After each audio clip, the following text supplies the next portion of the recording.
Hi everyone, welcome to Difference Frames the World, an independent channel where you can see the world from a different angle. Today, we discuss South Korean President Yoon Suk Yeol's televised announcement of the emergency martial law on the evening of December 3, 2024, local time. The president cited several reasons, claiming that the opposition party had been coercing the National Assembly and disrupting the country. As a result, he would purge pro-North Korean communist forces in South Korea. In response, the Democratic Party of Korea, South Korea's largest opposition party, called an emergency meeting. Party leader Lee Jae-myung urged South Koreans to protect the National Assembly. Soon after, the entrances and exits of the National Assembly were blocked. South Korean Army General Park In-soo was appointed as the martial law commander. Lee Jae-myung declared Yoon Suk Yeol's martial law declaration illegal and stated that Yoon Suk Yeol was no longer the President of the Republic of Korea. On the same evening, opposition party supporters and police clashed at the National Assembly entrance, and planes were seen circling overhead. Later, the South Korean Martial Law Command issued the first martial law order. In the early hours of December 4, 2024, clashes led the South Korean army to enter the National Assembly to maintain order. The area around the presidential palace in Yongsan, Seoul, was placed under full control. In the early morning of December 4, the National Assembly held an emergency session to vote on lifting the martial law order. With 190 members in attendance, the vote was in favor, and Speaker Woo Won-sik declared the martial law order invalid.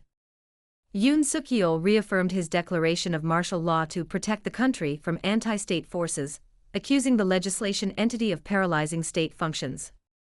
He stated he would withdraw military forces after Parliament demanded an end to martial law, but urged lawmakers to stop actions disrupting state functions, like impeachment and budget manipulation. The South Korean president faces controversy and declining popularity in South Korea, with opposition parties pushing for investigations into the First Lady's alleged corruption and a political deadlock over next year's budget bill. Protests erupted in Seoul today as citizens and politicians condemned President Yoon Suk Yeol's martial law declaration. Attendees held signs demanding his resignation, including one that stated, "No to war and martial law, overthrow dictator Yoon Suk Yeol." South Koreans are attending a candlelight vigil in Seoul to condemn Yoon Suk Yeol's martial law declaration.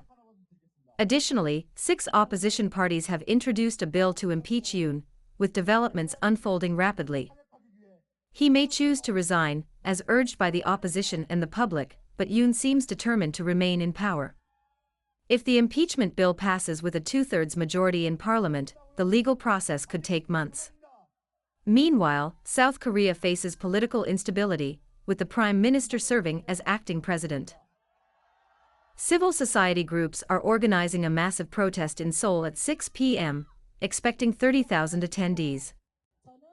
South Koreans have reclaimed their democracy and rejected Yoon Suk Yeol's actions. More instability is likely ahead. The motion to impeach the president will be debated before a possible vote on Friday, according to Democratic Party lawmaker Kim Yong-min. As said earlier, impeachment requires a 2/3 majority, meaning at least 201 out of 300 National Assembly members must say yes, and support from at least 6 Constitutional Court justices. If successful, Yoon Suk Yeol will lose his constitutional powers and be removed from office. Prime Minister Han Duck-soo would then assume presidential responsibilities. Opposition parties may seek to bring Yoon Suk Yeol to court if the impeachment succeeds. South Korea's defense minister, Kim Yong-hyun, who reportedly influenced President Yoon Suk Yeol's decision to impose martial law yesterday, has offered to resign. Impeachment proceedings against Yoon have started, and Kim Yong-hyun faces a similar motion from politicians. South Korea is America's colony economically and militarily, and Yoon Suk Yeol has long been regarded as a close follower of the United States. Military analyst Michael Clark asserts that Yoon Suk Yeol's recent actions may cost him the presidency and undermine his 2 years of leadership. He was a pro-Western, pro-American, pro-business president, and all that will now count for little, says Clark. When asked if the U.S. might fear a less friendly successor, he believes it's unlikely. South Korea's interests are better served within the Western camp despite pressure from China, he states. It's hard to imagine any government change significantly altering South Korea's identity in world politics. America's ambassador to Seoul, Philip Goldberg, stated that the U.S. is encouraged by the resilience of Korean democracy, expressing concern about recent events and affirming U.S. support for peaceful, democratic, and constitutional resolutions in Korea. He emphasized that the U.S. commitment to South Korea is unwavering, and his country remains always on alert and prepared. NATO's new Secretary General, Mark Rutte, stated the alliance is monitoring the situation in South Korea and described its relationship with Seoul as ironclad. Although not a NATO member, South Korea is considered a key ally. China and Russia remain calm. Putin does not see any threats to Russian citizens in South Korea, and Chinese Foreign Minister Wang Yi stated that it is South Korea's internal affair, none of China's business. Now let us look at the background that caused the chaotic situation. On November 29, 2024, the South Korean National Assembly's Special Budget Committee held a plenary meeting. It passed a budget cut bill without members of the ruling People Power Party, marking unprecedentedly in South Korea's constitutional history that an opposition party handled a budget bill independently. On December 1, 2024, a South Korean presidential spokesperson stated at a press conference that the government urged the Democratic Party to withdraw its independently managed budget cuts and start a talk with the ruling party. If the opposition party's unilateral budget cuts lead to issues in public welfare, security, and diplomacy, or cause losses to the people, the Democratic Party will bear full responsibility. Regarding Democratic Party leader Lee Jae-myung's statement that the party can negotiate with the ruling party if the government proposes a budget increase, the president's office said future negotiations could only be possible when the opposition party withdraws the unilaterally approved budget cuts. Otherwise, there will be no further discussions on budget increases. On the evening of December 3, 2024, South Korean President Yoon Suk Yeol announced the implementation of emergency martial law in a real-time TV broadcast, as mentioned at the beginning of the video. Yoon Suk Yeol stated that since his government took power, the National Assembly had launched 22 impeachment motions against officials, 10 of which occurred within 5 months. He accused the National Assembly of intimidating judges, impeaching prosecutors, paralyzing judicial work, and attempting to impeach key officials, thereby crippling the entire administrative system. He asserted that all major budgets for core functions, such as combating drug crimes and maintaining public security, had been cut, severely undermining the country's basic functions and turning South Korea into a drug paradise. Yoon Suk Yeol argued the Democratic Party used the budget cuts for political struggle, ignoring the South Korean people's welfare, paralyzing national politics through impeachment and special prosecutions, and shielding opposition representatives from judicial actions.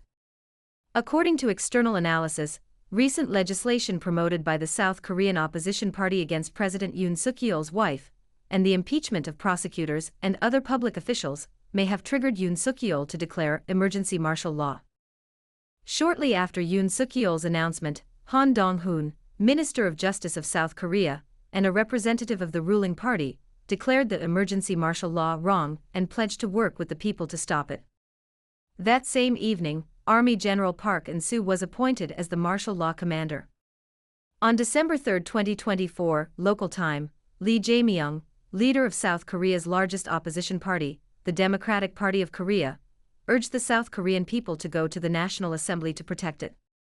Most members of the National Assembly and the Speaker were also heading there. On the evening of December 3, 2024, clashes erupted in front of the South Korean National Assembly, with opposition party supporters and police confronting each other at the building's entrances and exits. Additionally, the crowd attempting to enter the National Assembly was in a standoff with the police.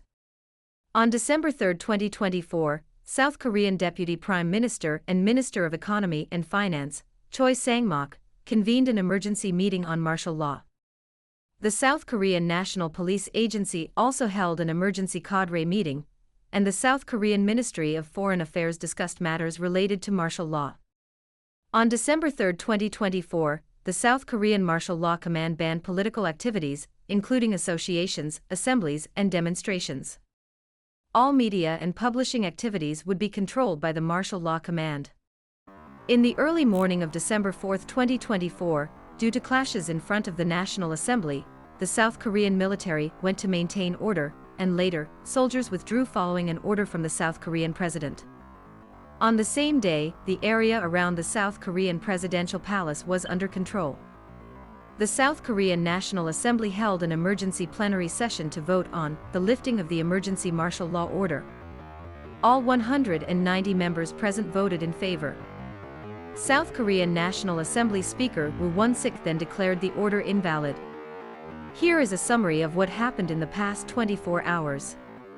South Korean president unexpectedly declared martial law at 10:30 p.m. local time, citing the need to protect against North Korea's communist forces. Many viewed it as a response to domestic pressure and scandals. Less than 2 hours later, Parliament members entered the National Assembly and voted to block the declaration around 1 a.m. local time.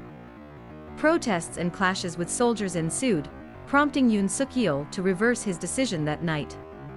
Ongoing impeachment proceedings against him could lead to his removal from office if successful. Thanks for watching our videos, and please subscribe to our channel if you have not done that so you will not miss our uploads every day. Like, forward and share our videos with your friends, helping DFTW become a club with 1 million, not 100,000 subscribers shortly. At present, we have 85,000 subs, and we rely on you to grow it bigger.